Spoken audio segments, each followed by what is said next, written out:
중국 최대 도시 중심부에서 12명의 소녀가 잔혹하게 처형되다.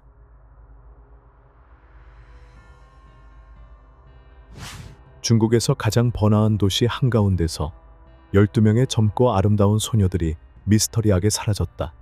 단서도 도움을 요청하는 소리도 없이 마치 존재하지 않았던 것처럼.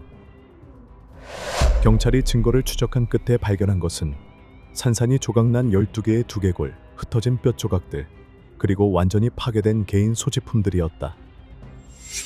그러나 더욱 충격적인 것은 한때 피해자였던 한 소녀가 이제는 가해자를 도와 더 많은 희생자를 사냥하고 있다는 사실이었다. 그렇다면 그의 살인 동기는 무엇이었을까? 그리고 그녀는 왜 그를 도왔을까? 중국 전역을 충격에 빠뜨린 사건, 풀리지 않은 미스터리, 그리고 모든 일을 분노하게 만든 결말. 눈을 돌리지 마라. 이 실종 사건의 소름 끼치는 진실이 당신을 경악하게 만들 것이다. 실제 범죄 사건을 2D 스타일로 각색한 작품입니다. 월요일 오전 9시 40분경 장등이라는 소녀가 후베이에서 온 고향 친구들과 함께 구직을 위해 산안 위안이라는 유명한 지역 취업 알선소를 찾았다. 오전 11시가 가까워질 무렵 장등의 아버지가 결과를 묻기 위해 전화를 걸었지만 들려온 것은 휴대전화 전원이 꺼졌다는 메시지뿐이었다. 그는 극도로 불안해졌다. 친구들은 그녀가 면접을 보거나 누군가를 만나느라 바쁠 거라며 곧 돌아올 것이라고 안심시켰다. 그러나 정오 12시 15분 다른 친구들이 이미 기숙사로 돌아갔음에도 장등은 여전히 나타나지 않았다. 더 이상 기다릴 수 없었던 장준밍 장등의 아버지는 즉시 취업 알선소로 달려갔지만 직원들은 애매한 답변만 했고 그는 딸과 연락할 수 없었다. 결국 경찰이 개입한 후에야 취업 알선소는 그날 구인을 진행한 56개 회사의 목록을 제공했지만 정작 장등이 어디서 면접을 받는지는 아무도 알지 못했다. 경찰이 더 구체적인 정보를 요청하자 취업 알선소 측은 기업 기밀이라는 이유로 거부했다. 그러나 실제로는 구인 기업들의 정확한 주소조차 파악하고 있지 않았다. 뚜렷한 단서가 없는 상황에서 경찰은 실종 신고만 접수할 수 있었고 장준밍은 절망 끝에 직장을 그만두고 직접 딸을 찾아 나섰다. 그는 날마다 지칠 줄 모르고 수색을 계속했지만 장등은 흔적도 없이 사라졌다. 어리숙하고 세상 물정 모르는 어린 딸이 사기당했거나 범죄 조직에 휘말렸을까봐 두려웠다. 3개월이 넘는 수색 끝에 장준밍은 산안 위안 앞에서 절망에 빠진 한 청년을 우연히 만나게 되었다. 그의 이름은 양광우의 25세 여동생 양인홍 역시 취업을 위해 그곳을 방문한 뒤 실종된 상태였다. 9월 27일 밤 여동생은 후이덜이라는 회사에 채용되었다며 다음 날 출근할 예정이라고 말했다. 그러나 그녀를 버스에 태워보낸 후 광우이는 다시는 동생을 볼 수 없었다. 걱정된 그는 후이덜이 공장을 찾아 나섰지만 공장주는 산안 위안을 통해 직원을 모집한 적이 없다고 단언했다. 그는 다시 취업 알선소를 찾아가 정보를 요청했으나 직원들은 양인홍이 면접을 본 사실 자체를 부인했다. 이로 인해 광우이는 더욱 혼란에 빠졌다. 이 이야기를 들은 장준밍은 자신이 혼자가 아님을 깨달았고 두 사람은 함께 딸과 여동생의 사진을 들고 곳곳을 찾아다녔지만 아무런 성과도 없었다. 한편 경찰도 산안 위안에서 구직을 한 후 사라진 여성들에 대한 실종 신고를 계속 접수하고 있었다. 실종자 중에는 양팡원 24세, 우투샹 21세, 니엔 홍샤오난 출신, 선옌취안 스촨 출신, 장쉐마이 후난 출신 등이 포함되어 있었다. 결국 선전시 룽장 경찰서는 2003년 5월부터 10월 초까지 산안 위안과 관련된 실종 사건이 총 10건에 달한다는 기록을 남겼다. 경찰은 이 사건을 철저히 조사하기 위해 특별수사팀을 구성하기로 결정했다. 몇 건이라면 우연일 수도 있었겠지만 10건이나 되면 분명 무언가 잘못된 것이었다. 그리고 수사팀이 구성되자마자 2명의 여성이 추가로 실종되었고 실종자 수는 총 12명으로 늘어났다. 사건을 분석한 경찰은 2가지 공통점을 발견했다. 모든 피해자가 산안 위안과 연결되어 있으며 연령대가 19에서 24세로 비슷하다는 점이었다. 수상한 낌새를 느낀 경찰은 취업 알선소를 집중 조사하기로 했다. 국경절 연휴를 앞두고 룽장지구 경찰관 10여 명이 산안 위안을 급습해 채용 담당자들을 신문했다. 그중 한 명인 샤오왕 모집 담당자의 경찰에 결정적인 단서를 제공했다. 황의 증언에 따르면 그는 2003년 4월부터 취업 알선소에서 일하면서 훈한 사투리를 쓰는 중년 남성을 자주 목격했다. 이 남성은 머리가 헝클어져 있었고 옷차림도 전문적인 채용 담당자와는 거리가 멀었다. 특히 그는 항상 멍한 눈빛을 하고 말수가 적은 젊은 여성과 함께 다녔다. 면접을 볼 때마다 회사명을 바꿔가며 사용했고 오직 20세 전후의 여성들만을 모집했다. 보통 기업들이 기혼 여성이나 경험이 많은 지원자를 선호하는 것과는 확연히 다른 방식이었다. 경찰이 왜 이런 수상한 행위를 신고하지 않았는지 묻자 황은 자신의 직장을 잃을까봐 두려워 아무 말도 하지 않았다고 실토했다. 경찰은 그의 증언을 바탕으로 용의자의 프로필을 작성하고 사난 위안 주변에서 그를 추적하기 시작했다. 그러던 중 훈한 국수 가게에서 일하는 한 직원이 몽타주 속 인물을 알아보았다.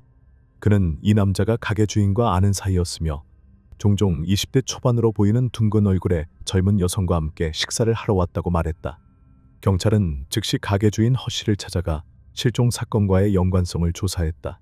놀랍게도 허 씨는 그 남자의 성이 마이며 후난성 한동 출신이라고 밝혔다. 2년 전부터 마 씨는 바이구이 로드를 자주 오갔으며 허 씨의 가게에서 국수를 사 먹곤 했다. 같은 고향 출신이라 말을 건네려 했지만 그는 말수가 적고 내성적인 사람이었다. 또한 마 씨는 대학을 졸업한 지식인이었으며 현재 다빙로드 맞은편 지역에 거주하고 있다고 전했다. 경찰은 용의자를 자극하지 않기 위해 조용히 다빙로드 주변을 수사했다. 지역 주민들의 도움을 받아 마 씨의 거주지를 파악한 결과 그는 다빙로드 38번지의 201호 아파트에서 젊은 여성과 함께 살고 있었다. 2003년 10월 12일 경찰은 마 씨의 임대 아파트를 급습해 그를 체포했다. 그는 자신의 이름이 마용 43세이며 후난성 한동현 다푸진 출신이라고 밝혔다. 체포 당시 마용은 방에 혼자 있었으며 그와 함께 지내던 젊은 여성의 행방은 알 수 없었다. 경찰이 마용의 임대방을 수색했을 때 처음에는 특별한 점이 없어 보였다. 그러나 곧 몇 가지 수상한 물건들이 발견되었다. 낡은 TV, 옆 탁자 위에는 여성용 장식 전화기가 10개 이상 놓여 있었다. 침실에서는 젊은 여성들의 옷, 핸드백, 신발이 가득 찬 대형 여행 가방이 발견되었다.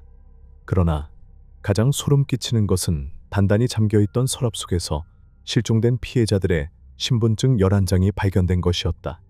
결정적인 증거를 마주한 마용은 처음에는 침묵을 지켰지만 하루 동안의 강도 높은 신문 끝에 결국 범행을 자백하고 말았다. 그는 2003년 4월부터 10월까지 사난 위안에서 채용 담당자로 위장해 총 12명의 여성들을 속여 홍콩의 인신매매 조직에 팔아넘겼다고 진술했다. 그는 냉정하게도 피해자들이 새로운 직장에서 한 달에 5만 홍콩 달러를 벌 수 있을 것이라고 말했다. 소녀들을 유인한 후 그는 아파라는 공범에게 연락을 취했고 홍콩인 아라이가 피해자들을 운반하는 역할을 맡았다. 마용은 한 명당 1,000위안을 받았지만 피해자들의 운명에 대해서는 전혀 관심이 없었다. 경찰이 아파와 아라이의 연락처를 요구하자 그는 모든 거래가 자신의 집에서 대면으로 이루어졌다고만 답했다. 사건이 곧 해결될 것처럼 보였지만 수사는 난관에 부딪혔다. 인신매매 조직의 정체는 여전히 베일에 가려져 있었다. 사건 소식이 전해지자 피해자 가족들은 깊은 절망에 빠졌고 일부는 직접 홍콩으로 가서 사랑하는 사람을 찾으려 했다. 한편 홍콩에서는 범죄 조직에 대한 분노가 폭발하며 시민들이 도시 곳곳에 피해자들의 사진과 정보를 붙이며 경찰 수사에 협조했다. 그러나 몇 달간의 수색에도 불구하고 유의미한 단서는 발견되지 않았다. 경찰은 의문을 품기 시작했다. 만약 피해자들이 성매매 조직에 팔려갔다면 왜 그 누구도 도움을 요청하지 않았을까? 혹시 마용의 자백 자체가 거짓이었던 것은 아닐까? 게다가 또 다른 미스터리가 있었다. 목격자들은 마용이 항상 젊은 여성과 함께 다녔다고 증언했지만 체포 당시 그녀는 어디에도 없었다. 강도 높은 신문 끝에 마용은 그녀의 정체를 털어놓았다. 그녀의 이름은 단즈춘 20세, 산시성 출신이었다. 단즈춘은 17세 때 납치되어 선전에서 47세 남성의 아내로 팔려갔다. 2001년 말 당시 보험업에 종사하던 마용을 만나 비밀리에 2년간 교제했다. 2003년 4월 단즈춘은 나이 많은 남편에게서 도망쳐 마용과 함께 살기 시작했다. 돈이 부족하고 실직 상태였던 마용은 그녀를 설득해 젊은 여성들을 납치해 홍콩 범죄 조직에 넘기는 일을 돕게 만들었다. 경찰 수사가 본격화되자 마융은 겁에 질려 그녀에게 후난으로 도망칠 것을 제안했다. 경찰은 즉시 현지 경찰과 협력해 반즈춘을 체포했다. 초등학교만 졸업한 그녀는 어린 나이에 세상 경험이 부족했다. 경찰의 신문이 시작되자 당황하며 모든 것을 털어놓았다. 이 순간 12건의 미스터리한 실종 사건의 진실이 마침내 드러났다. 그리고 그 내용은 수사관들의 상상을 훨씬 뛰어넘는 충격적인 것이었다. 마융은 사실 단 한 명의 피해자도 인신매매 조직에 팔아넘긴 적이 없었다. 그는 살인자였다. 그는 소녀들을 집으로 유인한 뒤 가짜 면접 자료를 건네며 경계를 풀게 했다. 그리고 갑자기 뒤에서 밧줄로 습격했다. 피해자가 심하게 저항하면 단즈춘이 나서서 손발을 결박하는 역할을 했다. 단즈춘은 시신을 처리할 때 마융이 두개골을 철저히 파괴했다고 진술했다. 법의학 전문가들이 신원을 복원할 가능성을 차단하기 위해서였다. 범행에 사용된 칼과 도끼는 마룻바닥 아래 나무 판자로 덮어 숨겨져 있었다. 경찰은 단즈춘의 자백을 바탕으로 증거를 추적한 끝에 여러 개의 뼈 조각과 파손된 개인 물품들을 발견했다. 법의학자들은 DNA 분석을 통해 10명의 피해자를 확인했으나 나머지 2명의 신원은 끝내 밝혀지지 않았다. 부인할 수 없는 증거들 앞에서 마융은 결국 고개를 떨구고 범행을 인정했다. 선전 역사상 가장 끔찍한 실종 사건 중 하나가 마침내 종결된 순간이었다. 마융과 단즈춘은 즉시 선전 중급인민법원에 기소되었다. 그들은 극악무도한 범죄를 저질렀다는 이유로 사형을 선고받았다. 두 사람은 항소했지만 모든 항소는 기각되었다. 2003년 12월 18일 사형이 약물 주입 방식으로 집행되었다. 사건 이후 산안위안 취업 알선소는 당국에 의해 폐쇄되었으며 알선소의 책임자는 체포되어 법적 처벌을 받았다. 범행의 잔혹성 때문에 이 사건은 중국 전역에 엄청난 충격을 주었고 수많은 의문을 남겼다. 마융은 돈을 벌기 위해 살인을 저질렀다고 진술했다. 하지만 정말 돈이 목적이었다면 왜 생활고에 시달리던 젊은 여성들만을 표적으로 삼았을까? 피해자들은 현금을 많이 소지하지 않았고 휴대전화도 특별히 값비싼 것이 아니었다. 게다가 단순한 금전적 목적이라면 왜 그렇게 잔인한 방식을 사용했을까? 혹시 범행 동기는 금전이 아니라 욕망이었던 것일까? 모든 피해자는 젊고 매력적인 외모를 지니고 있었다. 만약 그렇다면 단즈춘의 역할은 더욱 미스터리해진다. 과연 한 여성이 사랑하는 남자를 위해 이런 범행을 기꺼이 도왔을까? 그것도 눈앞에서 벌어지는 잔혹한 범죄를? 마융과 단즈춘은 시신을 처리하는 방식이 조잡했음에도 12명을 살해하고도 오랫동안 의심받지 않았다. 게다가 그들은 인적이 드문 장소가 아닌 선전의 번화가 한복판에서 시신을 유기했다. 마융과 단즈춘의 진술이 사실이라면 그들은 그저 믿을 수 없을 만큼 운이 좋았던 것일까? 사건이 종결되었지만 남겨진 의문들은 여전히 중국 사회에서 논란을 불러일으키고 있다. 여러분은 이 사건에 대해 어떻게 생각하시나요? 혹시 경찰이 밝혀내지 못한 숨겨진 진실이 있다고 믿나요? 댓글로 여러분의 의견을 나눠주세요. 함께 이야기해 봅시다. 그리고 이 콘텐츠가 흥미로웠다면 좋아요와 구독을 눌러 채널을 응원해 주세요. 그럼 다음 영상에서 다시 만나요.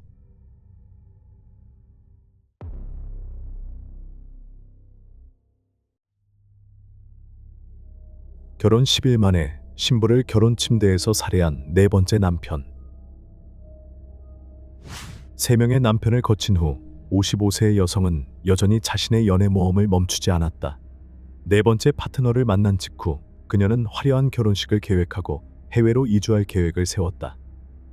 그러나 결혼한 지 10일 만에 오스트레일리아로 이주하기 위한 서류가 마무리되기를 기다리던 중 신부는 결혼 침대에서 새 남편에게 목이 조여 숨지게 되었다. 살해 후 남편은 전선으로 손을 감고 물에 담가 자살을 시도했지만 실패했다. 그 후 그는 시체와 함께 집에서 잠을 자고 있었다. 다음 날 아침 자신이 책임을 피할 수 없음을 깨달은 가해자는 경찰에 자수하며 모든 사실을 고백했다. 무엇이 이 남자를 이렇게 잔인한 행동으로 몰고 갔을까? 이 급작스러운 결혼에는 숨겨진 동기가 있을까? 이 비극적인 살인 사건의 세부 사항을 파헤쳐보자. 실제 범죄 사건을 2D 스타일로 각색한 작품입니다. 피해자인 응우엔 티타는 베트남에서 태어났지만 후에 가족과 함께 오스트레일리아로 이주했다. 해외에서 자랐지만 고향과의 연결을 유지하며 가끔 베트남을 방문해 친척을 만났다. 어느 방문 중 그녀는 남자를 만나 결혼했다. 그러나 결혼 생활은 남편의 극심한 가난으로 오래가지 못했다. 그녀는 그것을 받아들일 수 없었다. 결국 타는 스스로 아이를 낳아 기르기로 결심했다. 첫 번째 아이를 낳은 후 그녀는 오스트레일리아로 돌아가 혼자서 아이를 키우며 인생의 무거운 짐을 지고 살아갔다. 몇 년 후 타는 다시 결혼하여 두 번째 아들을 낳았다. 이 아들은 그녀의 생물학적 아버지를 인정할 수 없었다. 타는 남편을 두는 것보다 싱글맘으로 있는 것을 선호한 듯 보였다. 그녀는 모험을 즐기고 자유로운 라이프 스타일을 받아들였으며 새로운 연애 관계를 찾는 것을 주저하지 않았다. 그녀의 큰아들은 자라면서 그녀의 라이프 스타일을 이해하고 그녀를 비난하지 않았다. 그는 그것이 서양 문화의 영향을 받은 그녀의 삶의 방식이라고 믿었다. 그러나 이것이 탄의 마지막 남편은 아니었다. 몇 년 후 그녀는 두 번째 남편과 별거하고 히에우라는 남자와 관계를 맺었다. 탄이 살았던 집, 그리고 살인사건이 발생한 곳은 히에우, 그녀의 세 번째 남편이 이전에 소유하고 있던 집이었다. 결혼 후 히에우는 탄이 그 집을 공동 소유할 수 있도록 허락했다. 그는 오스트레일리아 시민권을 취득했고 두 사람은 같은 집에서 계속 살았다. 최근 탄과 히에우는 사이가 틀어졌다. 그들이 공식적으로 이혼했는지는 불확실하다. 놀랍게도 탄은 새로운 파트너인 응우엔 탄손과 함께 살기 시작했다. 이웃 사람들은 히에우와의 갈등 이후 그가 오스트레일리아로 이주하고 아들이 깐토로 이사갔으며 탄의 집은 점점 더 폐쇄적으로 변했다고 보고했다. 문은 닫혀 있었고 플라스틱 시트로 외부에서 보이지 않게 차단되어 내부에서 일어나는 일을 볼 수 없었다. 탄의 아들은 어머니와 히에우의 관계에 대해 이렇게 생각했다고 말했다. 히에우는 과거에 정말로 어머니를 아꼈다. 아마 그는 어머니의 돈에 관심이 없었을 것이다. 그가 오스트레일리아로 이사했을 때 그는 집과 모든 부동산 서류를 어머니에게 남겼고 어머니에게 위임장을 주었다. 아마도 어머니가 부유하고 독신이며 너그러운 모습을 보고 일부 사람들이 그녀를 이용하려 했던 것 같다. 탄은 상당한 재산을 가지고 있었으며 은행 예금, 귀중품, 금으로 된 보석도 포함되어 있었다. 그녀는 아첨에 쉽게 마음이 움직였고 그녀를 칭찬하는 사람들을 아낌없이 지원했다. 그러나 그녀는 성격이 거칠어서 기분이 나쁘면 선물들을 돌려달라고 요구하기도 했다. 아이들에게 준 선물도 그녀가 화가 나면 종종 되돌려줬다. 이러한 행동은 탄의 아들이 그녀가 그를 위해 샀던 모든 물건을 돌려주게 만들었고 결국 그는 독립해서 혼자 살기로 결심했다. 일부 이웃들은 손이 경찰 제복을 자주 입고 매일 출퇴근하는 것을 목격했다고 말했다. 그는 아침 일찍 일을 나가 저녁에 돌아왔지만 그는 거의 누구와도 대화를 하지 않았기 때문에 그가 어디서 일하는지 아무도 알지 못했다. 9월 2일 밤 이웃들은 탄과 손이 평소처럼 행동하는 것을 보았다. 두 사람은 저녁에 나갔다가 아무 문제 없이 나중에 돌아왔다. 탄의 개인적인 라이프 스타일 덕분에 집안에서 무슨 일이 일어나고 있는지에 대해 주목하는 사람은 거의 없었다. 손이 가족이 있는지 아닌지에 대해서도 아무도 알지 못했다. 사건 후 탄의 아들은 집을 조사하고 경찰 제복, 대위 계급을 나타내는 어깨장, 2008년에 발급된 신분증, 그리고 호치민시에서 경찰 부서에서 일한 기록을 발견했다. 주민등록에는 손만 기록되어 있었고 다른 가족 구성원은 기록되지 않았다. 이웃들은 손이 탄과 함께 산 지 몇 달밖에 되지 않았다고 말했다. 사건 발생 약 10일 전, 손과 탄은 손의 고향인 속장에서 결혼식을 올렸다. 결혼식은 화려했다고 전해진다. 손의 친척들이 일부 참석했지만 탄은 그녀의 가족을 대표하는 유일한 인물이었다. 이 화려한 결혼식은 이웃들 모두가 알 정도로 대규모였다. 그러나 그녀의 아들은 이 사건에 대해 전혀 몰랐다. 살인이 발생했을 때 탄의 아들은 다른 사람들의 말로 결혼식을 알게 되었다. 손은 결혼식을 사이공에서 하지 않고 대신 탄을 고향으로 데려갔다. 그들이 결혼을 등록했는지는 불확실하다. 왜냐하면 탄은 여전히 희애우와 법적으로 결혼한 상태였기 때문이다. 탄의 아들은 손이 진심으로 어머니를 사랑하지 않았다고 주장했다. 손은 탐보다 4살 어렸고 결혼한 적이 없었기 때문에 이 결혼은 단지 목적을 위한 수단일 뿐이라고 했다. 손은 아마도 달콤한 말을 사용하여 탄을 결혼하도록 설득했을 것이다. 그는 오스트레일리아에서의 거주지를 확보하려는 목적이었을 것이다. 일부 이웃들은 두 사람이 이민 서류 작업을 진행 중이었다고 확인했다. 그러나 결혼한 지 불과 며칠 만에 충격적인 살인이 발생했다. 사건 후 4일인 9월 6일 호치민시 경찰은 응우엔 탄손이 살인 혐의로 구속되었고 피해자는 44세의 약혼 여인 베트남계 호주 여성이었다고 발표했다. 손은 1989년부터 11구 3동 경찰서에서 근무했다고 자백했다.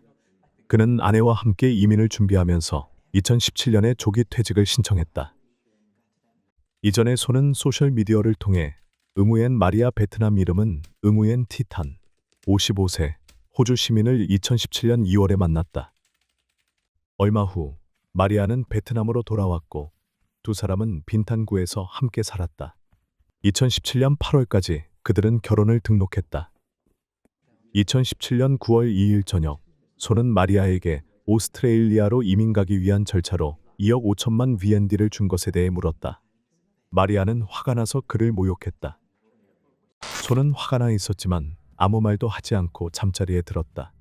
그 후 그날 밤 마리아는 손의 물건을 모두 배낭에 담고 주방으로 가서 가위를 들고 그의 배를 찔러 내쫓았다. 손은 떠나기를 거부했고 마리아는 가위를 들고 자신의 배를 찔렀다. 손은 뛰어올라 가위를 그녀의 손에서 빼앗고 목을 조르기 시작했다.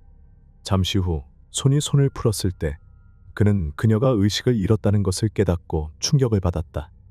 손은 당황하여 심폐소생술을 시도하고 가슴 압박을 했지만 마리아는 이미 사망했다. 두려운 마음에 손은 자살 편지를 쓴 후 전선을 잘라 손가락에 묶고 플러그를 꽂았다. 전기 충격이 그의 왼손을 태웠고 손은 기절했다. 정신을 차린 후 그는 경찰에 전화를 걸어 자백했다. 7월 20일 재판에서 피고인은 자신의 행동을 솔직하게 인정하고 후회를 표명했다.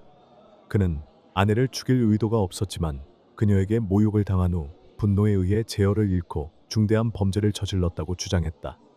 이번 재판에서 마리아의 가족이 민사배상을 요구하지 않았기 때문에 법원은 피고인에게 배상금을 지급할 것을 명령하지 않았다.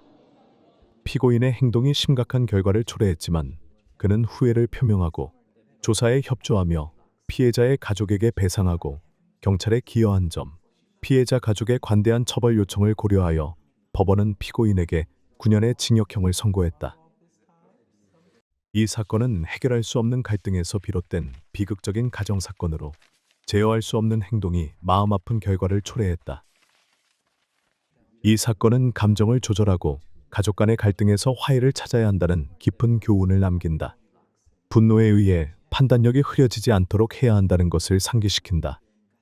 또한 폭력은 결코 해결책이 아니며 충동적인 행동이 많은 사람들의 인생을 한순간에 망칠 수 있다는 경고의 메시지를 전달한다. 폭력적인 행동은 피해자에게만 해를 끼치는 것이 아니라 남겨진 사람들, 심지어 가해자에게도 지울 수 없는 상처를 남긴다. 법원의 판결은 단순한 처벌이 아니라 분노에 의한 판단을 피하고 너무 늦기 전에 소통하고 관계를 회복할 방법을 찾으라는 경고의 메시지이다. 끝까지 시청해 주셔서 감사합니다. 좋아요와 구독을 눌러 더 많은 의미 있는 이야기를 전할 수 있도록 지원해 주세요. 안녕히 계세요. 다음 시간에 뵙겠습니다.